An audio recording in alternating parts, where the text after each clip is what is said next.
Hello, this is Dr. Lee Hildebrand on my YouTube channel today, talking about how we can be a better spouse to the person that we're married to. Many of us think about different ways that we can try to be the best that we can be in different aspects of our lives. And what I'd like to do today is to give you 7 hints that can help you with that intentionality in seeking to be the best spouse that you can. Of course, there are many books written on marriage, many different angles. I wanted to try to pick 7 practical, meaningful tips that can really help you in upping your game in regard to being the kind of spouse that you want to be.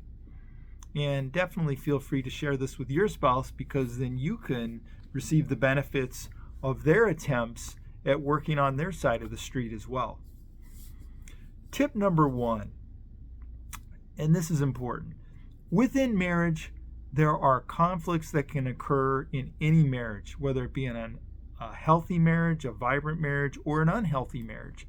One of the things that distinguishes the good ones from the ones that have more struggle is the ability to work through conflict, the ability to work through situations that are difficult, and to do it in a way that is as respectful as possible and relatively as expedient as possible.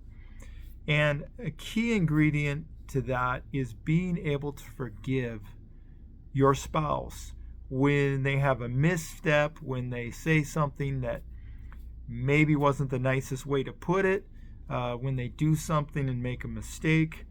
It's crucial to be able to forgive your spouse.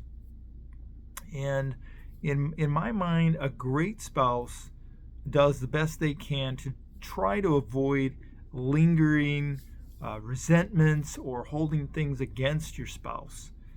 You don't want to be like the elephant that remembers what your spouse did 3 years ago, especially on the small stuff, and continue to bring that back up.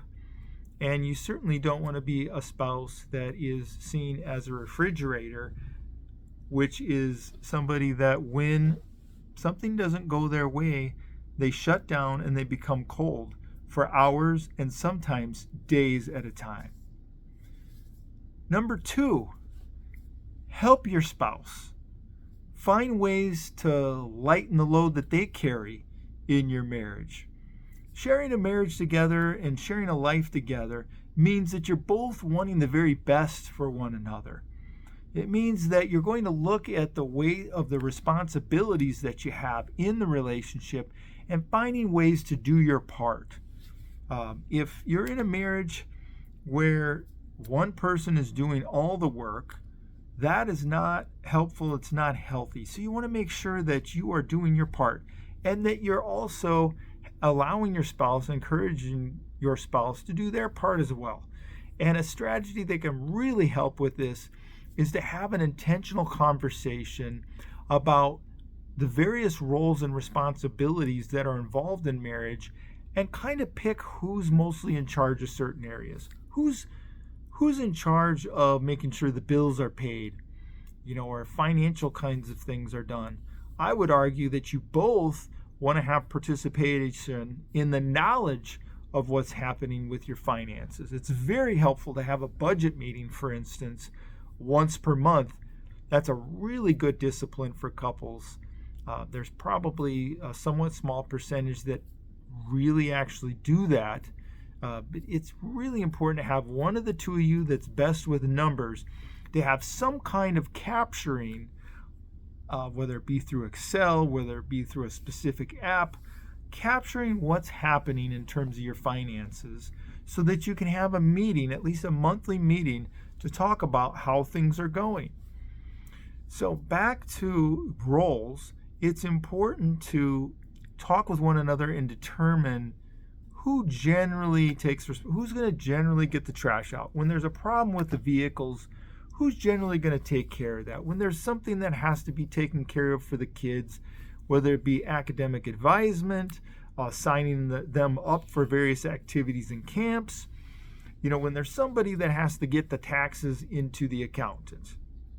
or get the taxes done, or somebody that when there's a doorknob that's fallen off that's going to fix it, or when there's a meal that's going to be made, who's going to do that? Is it going to be something that's interchanged? Hey, you cook one night, I'll do the dishes, then I'll cook another night, you do the dishes.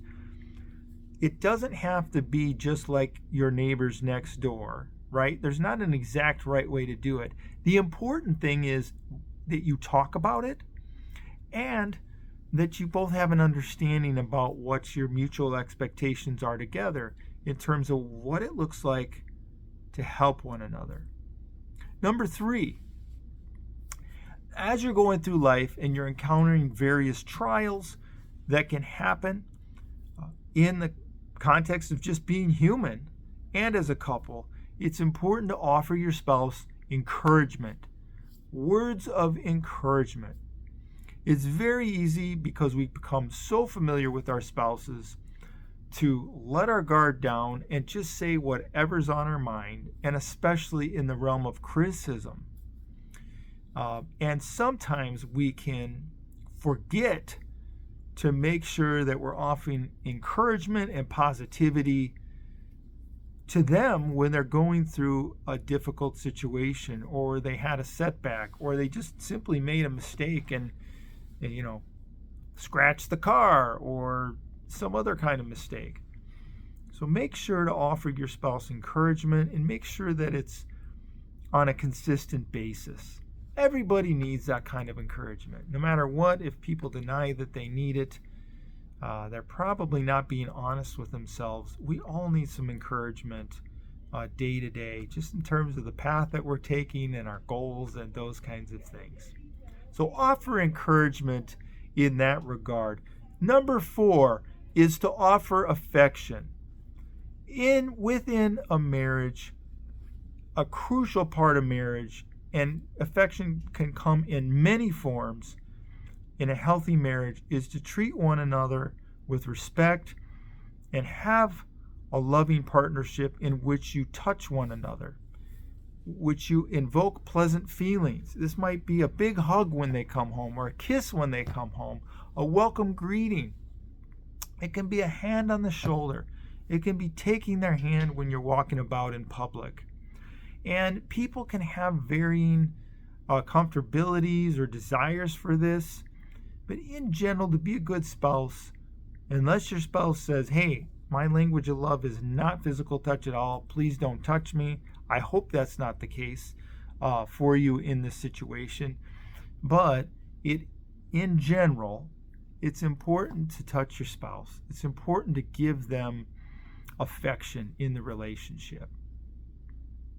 Number 5, another tip, is to work on sharing common goals in the relationship and having common pursuits. There's an old phrase, if you're not growing together, then you may be growing apart. And there's no better way, to strengthen your connection with your spouse than to have a mutual goal that you're shooting toward. It might be a financial goal. It might be a combination, a pragmatic goal. You might be trying to get a house rehab done together, or you might be trying to accomplish helping your kid get into some kind of school. You may be running an organization together. You might be participating in a volunteer group together where you're both leaders. Regardless of what it is, it's important to have some aspects of your time spent in union together trying to accomplish certain dreams, hobbies, and goals. It might be trying to hike every state park in your whole state. I know a young couple that I know really well that seems like they're trying to do that, and they're having a lot of fun with it on weekends. So whatever that is, spend a certain percentage of your time that's not at work, like at your job, and it's not just parenting, because obviously that's a common goal, is to try to raise loving and caring and functioning and responsible children. But it's something even outside of that. Now, don't mistake this to mean that to have a healthy marriage that you have to both be involved together doing the same things all the time, because that can be unhealthy as well. It's okay to have some of your own passions and hobbies. You may love golf, and he or she may not like golf. But if you're taking your time to go and do your golf, or if, let's say, you're big into running, or you love fishing or hunting or scrapbooking, whatever the case may be, make sure that if they're not really into that, there's another type of activity, like the hiking example I gave, where maybe you enjoy doing some hiking together or some camping, that you schedule and you take time to do that so that you can focus together on shared activities, common goals, while simultaneously giving yourselves both the freedom to do some things that you really enjoy that the other may not be as into. Related to that, our sixth tip or hint today is find ways to have fun. Nothing is worse than a relationship in which there's no fun. You need fun. You need laughter. You need a certain sense of exploration together. And friendships, even at that level, friendships involve doing things where you're having fun together. So why not in regard to your marriage?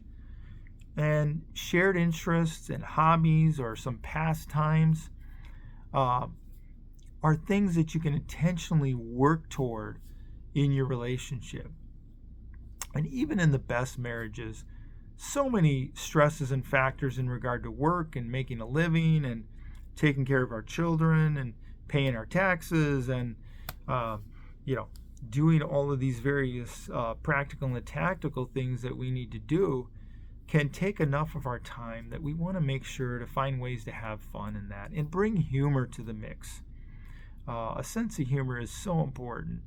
And really, even when we experience some amounts of conflict, we can use humor in what I'd call a repair attempt, which is trying to bring you and your spouse back to the middle to recognize, hey, we've gotten off track here in this situation with this particular conflict. You can use humor to kind of move that back into a better direction. So have fun together, have a laugh together, find ways to make life joyful together, as opposed to just a tedium. And tip number 7, this is a crucial tip. Be curious to know your spouse. Know your spouse's inner landscape. Know their world. What are they thinking about? What's important to them? What are they feeling about their particular family? Extended family, for instance. What are some of their past times, their relationships, current hobbies that maybe you're not connected in with that you'd like to know about? What are some of the feelings that they have that they may not ordinarily share that you would like to understand better? What about their personalities that delights them would you like to know more about? Showing interest in your spouse really can be very meaningful to them. It's amazing what an open posture can do at the end of a day, and looking at your spouse and saying, tell me some things about your day. Let's check in. Tell me some of the wins that you had today. A nice open-ended question, a nice open posture where your arms aren't crossed, you're not holding a television clicker, you're not on a cell phone. Hey, how was your day today? No, you're looking them in the eyes. You're communicating with your eyes that I am here, I'm present, I really am genuinely interested. Tell me some things about your day today. I would love to hear them. So know your spouse. Make that a discipline for you. Make that a pursuit to continue to learn and know more about them. And regardless of how many years you've been married, I have been, meaning I'm still married, for 31 years. And there are things that I learn about my spouse every day if I continue to have that natural curiosity to know what's on her mind, what is she thinking. One exercise that we do too, and please feel free to use this, at the beginning of a morning, we will often ask one another, hey, tell me how you're feeling. And we'll take about 5 minutes and we'll listen to one another's feelings. without any judgment or any other kind of, talking too much or anything of that nature. But we just, hey, tell me some things about your feelings. And then we just listen. And we hear one another. And that's how we start our day. So continue the art of seeking to know your spouse. Now, it's my hope that these 7 tips have been really encouraging and helpful to you in your efforts to be the best spouse that you can be. And I just want to encourage you that none of us are going to be a perfect spouse. There's always new things that we can learn in that regard. And I want to encourage you to take some of these principles and practice them and try them out, share them with your spouse, and know that marriage is a journey and no marriage is perfect. And we all can make progress if we show some intentionality to do and be the best that we can be. So thank you so much for tuning in to my YouTube channel today and this particular video. Please feel free to share it with others and like this video if you found it helpful, and subscribe to my channel if you'd like to continue to hear more videos on health and wellness and how to thrive in your lives. Thanks so much.